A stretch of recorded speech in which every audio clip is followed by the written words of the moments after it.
मैं शुक्राचार्य रूपी बृहस्पति को अपने आश्रम में अपने ही रूप में देखकर दैत्य गुरु शुक्राचार्य चकित रह जाते हैं।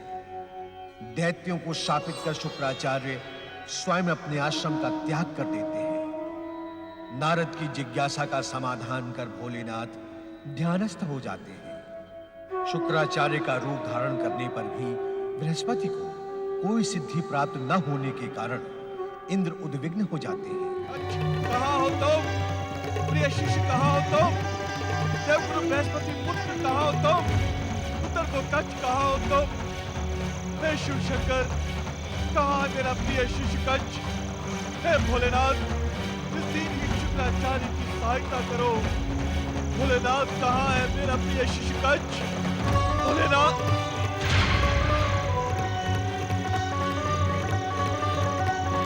देवयानी, देवयानी, देवयानी, क्या हुआ पिताश्री?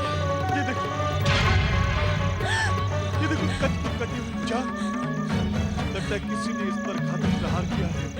यहाँ कच्छ का शत्रु कौन हो सकता है पिताश्री? पिताश्री, पिताश्री, किसी दुष्ट ने मेरे कच्छ का वध कर दिया है।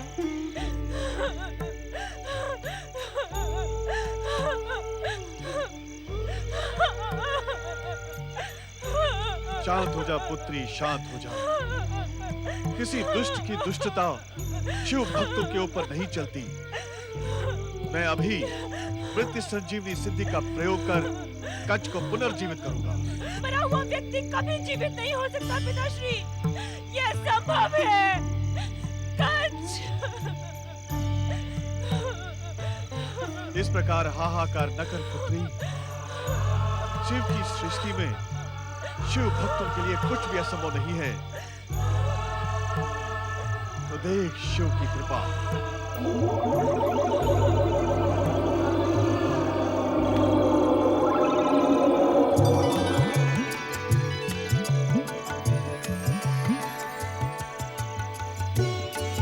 पिताश्री, आप वास्तव में महान हैं। आपने मेरे कच्छ को जीवित कर दिया।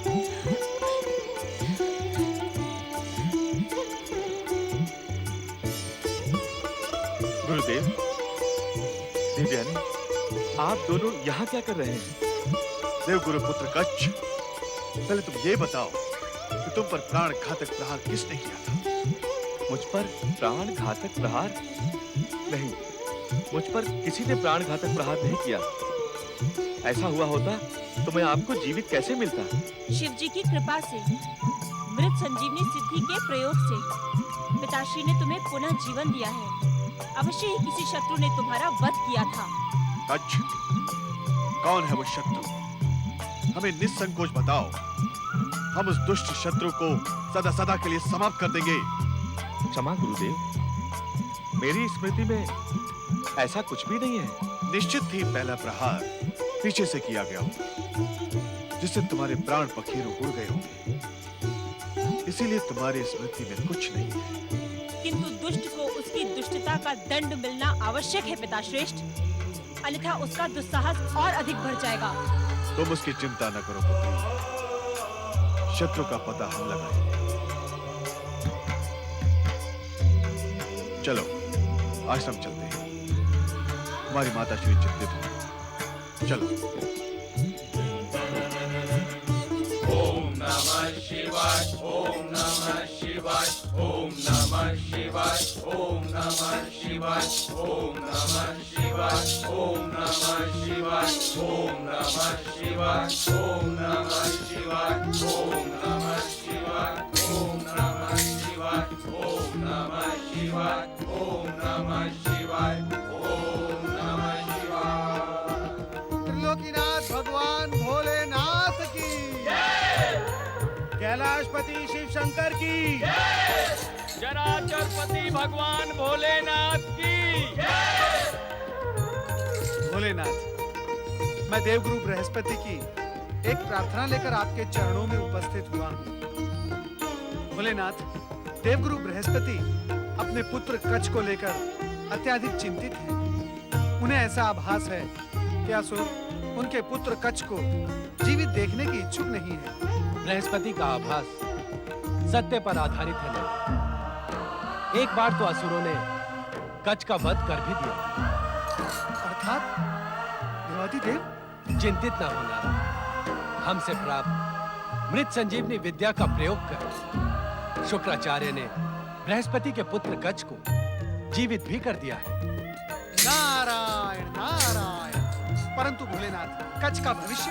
नारद, आवश्यकता से अधिक न समझना ही उचित होता है। नारायण नारायण। परंतु भोलेनाथ, कुछ भी ना समझना क्या अनुचित नहीं? नारद, क्या तुम ज्ञान की चलायमान गति को जानते हो? ज्ञान की गति? नहीं भोलेनाथ, कृपया मुझे बताएं। नारद, ज्ञान का जन्म कहां से? चेतना से। और चेतना का? चेतना का? क्या देवों के ऋषि तथा देवगुरु बृहस्पति के पट शिष्य को इतना भी ज्ञान नहीं कि चेतना का जन्म कहां से हुआ? भोलेनाथ, अथवा हमसे सुनने की लालसा में अपना ज्ञान छुपा रहे हैं? भोलेनाथ, मैं सत्य ही चेतना की सृष्टि के विषय में कुछ भी नहीं जानता। अन्यथा नारद के वाचाल स्वभाव से आप अपरिचित तो नहीं हैं। नारायण नारायण। तो सुनो नारद, चेतना का विचार जन्मा अग्नि से। अग्नि से? हाँ नारद, अग्नि से। अग्नि का स्वभाव सदा ऊर्ध्वगामी, अर्थात ऊपर उठने को लालायित रहता है। कहीं भी जला, कैसे भी रखो, अग्नि सदा ऊपर की ओर भागना प्रारंभ कर देती है। इस महान सत्य की ओर तो कभी मेरा ध्यान ही नहीं गया भोलेनाथ। अग्नि का ये स्वभाव सृष्टि के प्रारंभ में ऊपर उठने वाली चेतनाओं के विचार में आ गया, क्योंकि चेतना दोनों प्रकार से बह सकती है, अग्नि के समान भी और जल की भांति भी। भोलेनाथ, आवश्यकता से अधिक समझना तो अनुचित है, किंतु तनिक भी ना समझना। नारायण नारायण। नारद, जल सदा नीचे की ओर भागता है, नीचा और नीच स्थान खोज लेता है। नीचे जाना ही उसकी प्रकृति है। जहां तनिक भी नीची जगह मिली, जल की यात्रा प्रारंभ। भोलेनाथ, चेतना के इस बहाव से ज्ञान का क्या संबंध? संबंध है नारद। जो जितना अधिक ऊंचा उठेगा, वो उतना ही अधिक मुझ परमात्मा में विलीन हो जाएगा। जो जितना नीचे उतरेगा, वो उतना ही अधिक उपस्थित रहेगा, अर्थात मुझसे दूर रहेगा। भोलेनाथ, सृष्टि के प्रत्येक रहस्य के रहस्य आप ही हैं। अपने इस गूढ़ रहस्य को तनिक सरलता से स्पष्ट करें भोलेनाथ, जिससे हम सब अज्ञानियों को भी समझ में आ जाए। प्रायः विद्वान लोग अज्ञानी बने रहने का ढोंग करते हैं। नंदी, कहीं तुम भी तो? नहीं नहीं भोलेनाथ, भोलेनाथ, कहीं हम अपने विषय से भटक न जाएं। भटकना हमारा स्वभाव नहीं है ना। क्षमा करें चराचरपति, मुझे क्षमा करें। विषय को जानने की जिज्ञासा में मैं निरर्थक प्रलाप कर गया, मुझे क्षमा करें। अग्नि को आकाश की ओर जाते देखो ना, वो थोड़ी दूर तक ही दृश्यमान रहती है, फिर अदृश्य हो जाती है। हाँ प्रभु। और जल अपनी नीचे की यात्रा में अपने स्वरूप के साथ सदा उपस्थित रहने को लालायित रहता है। अधिक नीचे जाने पर हिम के समान कठोर बन जाता है। हम कुछ समझे नहीं भोलेनाथ। साधारण भाषा में कहें तो जल की प्रकृति अहंकार की प्रकृति है। कारण कि कठोरता में ही अहंकार का वास होता है। वो अहंकार ही है जो सदा सदा उपस्थित रहने का इच्छुक होता है। समझ गया भोलेनाथ, मैं समझ गया।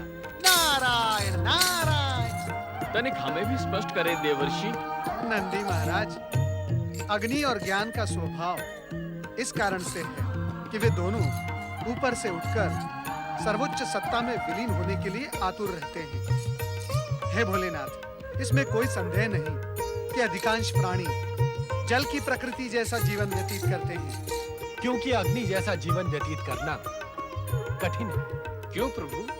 क्योंकि शुद्ध की रक्षा तथा अशुद्ध को भस्म कर देने का साहस अन्य किसी में नहीं है। अर्थात स्वर्ण को अग्नि में जलाकर देखो, अग्नि अशुद्ध को भस्म कर शुद्ध को निखार देगी। यही कारण है कि हम त्रिदेव कठिन क्षणों में अग्नि परीक्षा अथवा अग्नि के साक्ष्य पर विश्वास करते हैं। नारायण नारायण। अग्नि तथा ज्ञान की चलायमान गति इस कारण भी एक समान है नारद। अग्नि के समान ज्ञान भी माया, मोह, मद, लोभ तथा अहंकार से प्राणी की रक्षा कर परमात्मा में विलीन करने का मार्ग सुलभ करवाता है। क्षमा भोलेनाथ, क्षमा। क्या हुआ नारद? भोलेनाथ, ये प्रसंग देवगुरु बृहस्पति के पुत्र कच्छ के संबंध में उठा था। वह भी तो दैत्य गुरु शुक्राचार्य के पास ज्ञान प्राप्त करने के लिए गया था। भोलेनाथ, कहीं ऐसा तो नहीं कि उसके मृत्यु को ज्ञान की यात्रा से? नहीं नहीं भोलेनाथ, हर हर महादेव। मृत्यु तो एक कठोर सत्य है ना, उससे भयभीत होने की आवश्यकता नहीं है। तो क्या भोलेनाथ? तुम पर यह रहस्य इस कारण भी उद्घाटित किया गया है नारद कि यदि तुम्हारे मन में दैत्य गुरु शुक्राचार्य के दर्शनों की इच्छा जागृत हुई हो तो उनसे भी यह रहस्य उद्घाटित करते हुए इतना अवश्य कह देना कि भविष्य में कच्छ के विषय में सावधान रहे। नारायण नारायण। अब तो मुझे दैत्य गुरु शुक्राचार्य के दर्शनों का सौभाग्य प्राप्त करना ही होगा भोलेनाथ। परंतु दैत्य गुरु शुक्राचार्य के सावधान रहने का तात्पर्य मैं समझा नहीं भोलेनाथ। सावधान रहने से हमारा तात्पर्य यह है ना कि इस बार शुक्राचार्य की चेतना रूपी मृत संजीवनी सिद्धि को अपने ज्ञान की अग्नि परीक्षा देनी है। उन्हें स्वयं यह निश्चित करना है कि उन्हें जल का मार्ग प्रिय है अथवा अग्नि का। अर्थात इस बार स्वयं शुक्राचार्य के प्राण भी संकट में पड़ सकते हैं। क्या असुर इतना दुस्साहस भी कर सकते हैं? इस प्रश्न का उत्तर भविष्य के गर्भ में रहने दो। नारायण नारायण। ओम नमः शिवाय मंत्राय महामंत्रेश्वराय च। ओम नमः शिवाय मंत्राय महामंत्रेश्वराय च। तन्मंत्राय सर्वरोगहराय साक्षात् शिवस्वरूपाय नमः। तन्मंत्राय सर्वरोगहराय साक्षात् शिवस्वरूपाय। दैत्य गुरु, हमारे शत्रु के पुत्र को सिद्धियां दिलाने का प्रयत्न कदापि न करें, अन्यथा इसका परिणाम आपके हित में नहीं होगा। क्षमा करें देवाधिदेव ईश्वर।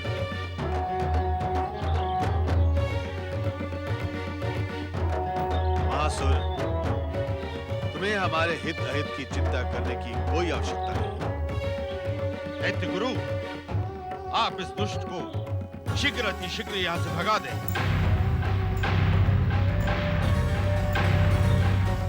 आप इसके पाखंडी पिता का अपराध भूल सकते हैं, किंतु हम बृहस्पति को कदापि क्षमा नहीं करेंगे। महासुर! सप्तम सुर में बात करना हमें भी आता है दैत्य गुरु, किंतु ये आपके स्वास्थ्य के लिए उचित नहीं है। उचित यही है कि आप इसी समय इसे यहाँ से दुत्कार दें। तो तुम भी स्पष्ट क्यों नहीं कहते कि तुम भी मुझे दैत्य गुरु के रूप में देखने के इच्छुक नहीं हो? यदि दैत्य गुरु दैत्यों के प्रति अपने कर्तव्य से विमुख हो जाएं, तो ये सब हम शांत होकर सहन नहीं करेंगे। दैत्य गुरु, क्या ये सत्य नहीं कि आप हमारे शत्रु को बढ़ावा देकर हमारे शत्रु बनने का दुष्कर्म कर रहे हैं?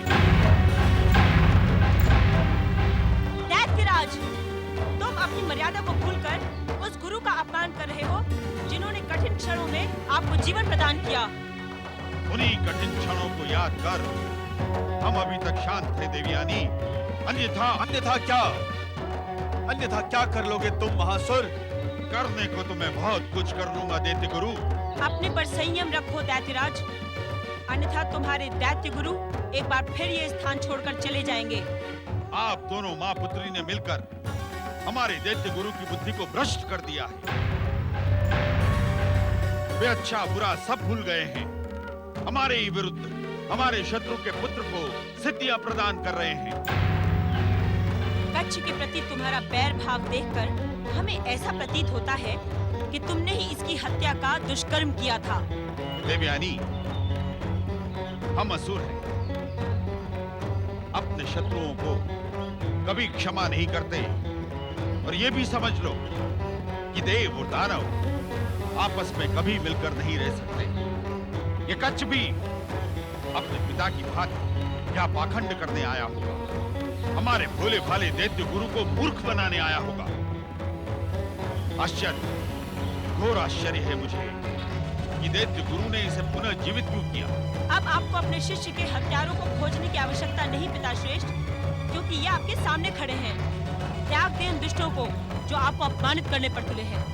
महासुर, कच्छ को अपना शिष्य बनाने से पूर्व हमने इससे वचन लिया था कि यह हमसे प्राप्त सिद्धियों द्वारा असुरों को हानि नहीं पहुंचाएगा। और यही आश्वासन मैं तुम्हें भी देता हूं। हमें न तो आपके किसी आश्वासन पर विश्वास है और न ही इन दुष्ट असुर शत्रुओं पर। चलो असुर वीरों। नारायण नारायण। दैत्य गुरु नारद का प्रणाम स्वीकार करें।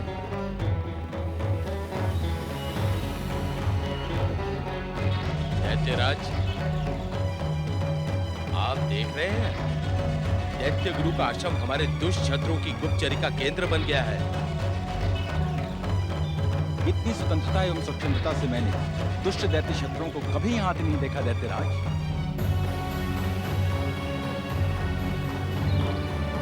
सब कुछ देखा।